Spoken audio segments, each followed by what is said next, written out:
Teacher man, ndauya kurova idzo shiri dzainditevera mbinjiri asi ndodzidonedza masiriri.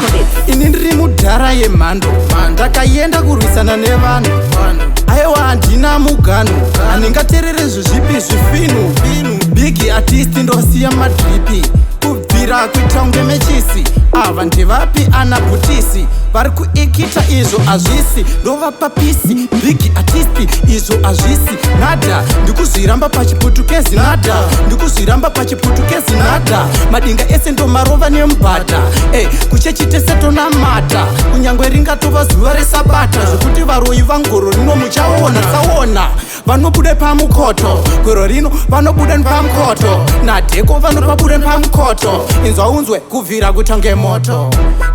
Ndikoko takaenda, zvedu hazvifekaniwe zvakatobhenda. Goro rino tine matarenda, goro rino onaka kungorembedza mino hapana zvinozikanwa, kungorembedza musoro hapana zvinozikanwa. Kupi kwacho kuda kuwanza kushama, tocheka ukama bvunza bosi iwe kani wakuda kutanga kuseta iyo kankani. Hoze kuti takamiswa kumacap clash, takavaratidza kuti izvi ndezvewhitewash. Nadheko isu tapindira, type yedu mimi maifungira kuti tichagumira munzira. Hapasi pekushandisa ruchiva, saka maifana sebhora kuvakaka, kuienda kunodedza kama. Aiwa hapana ukama, kana vese vachanobhukana.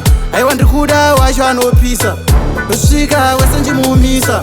Ndomuudza kuti inoti aiwa yevha inona, goro rino mese muchaona. Aiwa dzimwe tsaona dziya dzamusati maona. Handizi type yengwere asi ndiriwe ndewere, nekuti dzimwe shere dzinenge dzichipikisa. Aiwa ndodzivhika nemafaiti kurispenda naiti, ina handisi raiti. Vamwe vanobuka asi vatifunga, mangwana vanotsoka. Ona